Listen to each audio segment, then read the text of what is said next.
झाडाचे रिझर्व किती महत्त्वपूर्ण आहे, हे या व्हिडिओमधून तुम्हाला दिसतंय. कान मंडाळा येथील प्लॉट आहे. उन्हाळ्यामध्ये इंडिकेम स्पेशालिटी फर्टिलायझरच्या स्पेशालिटी ग्रेड जसे की मायक्रो न्यूट्रिएफी असेल, पी बूस्टर असेल, क्रिस्टाफीड 1448 असेल, 0051 सोल्युकेम असेल, हे खतं वापरले असून काडी नियोजन, पाणी व्यवस्थापन असं योग्य रीतीने ॲप्लाय केल्यामुळे आज चित्र बघायला मिळत आहे. शेतकरी बंधूंनो, यावर्षी अगदी घट दिसणार की नाही, अशी परिस्थिती असताना ज्यावेळेस हे चित्र बघायला मिळतं, त्यावेळेस खूप आनंद वाटतो. आवर्जून सांगायचं झालं तर पोगा स्टेजमध्ये 2.5 पीपीएमची मायक्रो न्यूट्री एफी 500 ग्रॅम आणि फायटिन एसजी 500 ग्रॅम असा एक स्प्रे दिलेला आहे. त्यानंतर सायटोकानिन आणि फॉस्फरस लेव्हल वाढण्यासाठी सीपीपी आणि पी बूस्टर याचा स्प्रे घेतलेला आहे. महत्त्वपूर्ण बाब म्हणजे झाडाचे रिझर्व्ह पण मॅटर करतात. कारण ते रिझर्व्ह तुमच्या खतानं चांगल्या पद्धतीने रिस्पॉन्स करतात.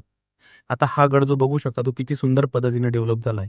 मी सर्व शेतकऱ्यांना विनंती करेन, ज्यावेळी तुम्ही योग्य खत व्यवस्थापन कराल तिथे एन स्पेशालिटी फर्टिलायझरच्या स्पेशालिटी ग्रेडचा नक्की वापर करा आणि रिझल्ट हा तुमच्या डोळ्यासमोर. धन्यवाद.